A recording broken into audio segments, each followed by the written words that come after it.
Ankleshwar overbridge બાપુનગરમાં લોકો રહેવાનો નરકાઘર બન્યું છે। વોર્ડ નંબર 3 માં આવેલા બાપુનગરમાં લોકોના ઘરોમાં ડ્રેનેજ પાણી પહોંચ્યું છે। ઘરમાં રહેવા સાથે બહાર નીકળવા પણ મુશ્કેલ બન્યું છે। અંકલેશ્વર ઓવરબ્રિજ બાપુનગરમાં લોકો રહેવાનું નરકાગાર બન્યું છે। વોર્ડ નંબર 3 માં આવેલા બાપુનગરમાં લોકોના ઘરોમાં ડ્રેનેજ પાણી પહોંચ્યું છે। ઘરમાં રહેવા સાથે બહાર નીકળી પણ મુશ્કેલ બન્યું છે। ગંદકીમાંથી બાળકો પથ્થર ઉપર કૂદકા મારીને બહાર નીકળવા પર મજબૂર બન્યા છે। ડ્રેનેજ લાઇન ચોકઅપ થઈ હોવાનું લોકો ફરિયાદ કરી રહ્યા છે, તો પાલિકામાં વારંવાર ફરિયાદ કરવા છતાં કોઈ નિરાકરણ નહીં। સાથે રેલવે લાઇન બીજી તરફ શહેરથી અડગો વિસ્તાર હોવાથી ઓરમાયું વર્તન પણ લોકોના આક્ષેપ કરી રહ્યા છે। અંકલેશ્વર નગરપાલિકા વોર્ડ નંબર 3 માં જૂના નેશનલ હાઈવે નંબર 8 ઉપર ઓએનજીસી ઓવરબ્રિજ નીચે આવેલા બાપુનગરમાં સ્થાનિક શ્રમજીવી પરિવાર માટે હવે ઘરમાં રહેવું પણ મુશ્કેલ બન્યું છે। પાલિકા દ્વારા ઊભી કરાયેલા ડ્રેનેજ વ્યવસ્થા ફેલ થઈ જવા ડ્રેનેજ અને સુએજ પાણીના નિકાલ અટકી ગયા છે, જેને લઈ દૂષિત પાણી ઉભરાઈને લોકોના ઘરના આંગણા સુધી પહોંચી ગયું છે, તો કેટલીક ગલીમાં આ બાજુ પસાર થતા કાસમાં તો પાણી ભરાવો થવા સાથે લઈ અત્યંત દુર્ગંધ આવી રહી છે, જેને લઈ લોકોના ઘરોમાં રહેવું પણ આરોગ્ય સામે રમત રમવા જેવું બન્યું છે। મચ્છર માખીના ઉપદ્રવ સાથે ભારે ગંદકી જોવા મળી રહી છે। લોકોને ઘર બહાર પણ નીકળવા માટે થોડા નાતરે બ્લોક કે ઈંટો મૂકી તેના ઉપર કૂદકા મારીને બહાર જવું થઈ રહ્યું છે। આ અંગે સ્થાનિકોએ જાણ કરાવ્યું હતું કે પાલિકાના વારંવાર રજૂઆત કરી છે, છતાં કોઈ જોવા આવતું નથી। સ્થાનિક સભ્યો પણ વોટ લીધા બાદ નજરે પડ્યા નથી।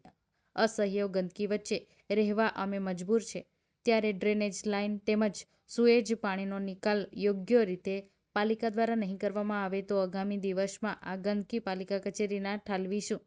રેલવે લાઇનને લઈ શહેર બે ભાગમાં વહેંચાઈ ગયું છે અને રેલવે લાઇનની બીજી તરફ જૂના નેશનલ હાઈવે નંબર 8 ઉપરના બાપુનગર સહિતના આ વિસ્તાર પ્રત્યે પાલિકા સત્તાધીશો ઓરમાયું વર્તન કરી રહ્યા છે। સફાઈના નામે પણ મીંડું જ છે। મારું નામ છે સતીશ કુમાર સતીશ વસાવા। આ ગટર લાઇનનું કોઈ નિકાલ કરતા નથી, એટલે નગરપાલિકામાં કેટલી અરજી આપી તો કોઈ આવતું નથી જોવા। આવીને જોઈને જાય છે, થઈ જશે એવું કર્યા કરે છે, આવતું નથી કોઈ જોવા। બધા કરીને જાય છે, એટલે પ્રસંગ હોય તો અમારે પ્રસંગ કરવા કઈ મહેમાન બી કોઈ આવતું નથી। છોકરાઓ બી બીમાર પડી જાય। અહીંયા કેટલા છોકરા બીમાર પડી જાય। 3, 3:30, 4 વાગે અહીંયા એટલું પાણી ભરાઈ જાય છે, કોઈ આવતું જ નથી।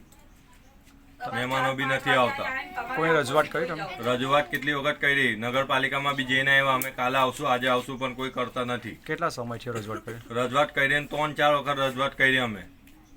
આજે બી રજૂઆત કરી તો કે સોમ મંગળવારે આવશું અમે, તો કોઈ આવતું જ નથી જોવા। અહીંયા આ જોવા આવે છે, હા થઈ જશે, પછી કંઈ થતું નથી। આગળ પેલી ગટર લાઈન નાખી એનો કોઈ નિકાલ જ નથી આવતો, જતું જ નથી પાણી 3, 3:30, 4 વાગે।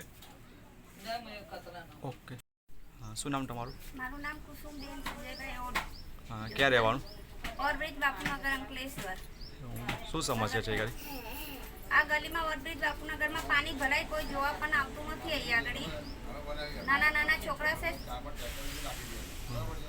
કોઈ રજૂઆત કરી તમે? રજૂઆત કરીએ, ફોન કરીએ, તે પણ છતાં આ બાજુ આજુબાજુ કરીને જાય, પણ આ બાજુ કોઈ જોવા પણ બી નથી આવતું। ખાલી વોટ આપવા આવે ત્યારે બધા આવે, ત્યાં સુધી કોઈ જોવા પણ બી નથી આવતું। ફોન કરીએ તો કે મોકલીએ એવું કંઈ ક્યાં કરે બધા।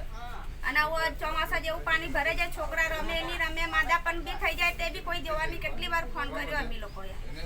અને આવું ભરાયા કરે પાણી, આગળ પણ બી નથી જતું।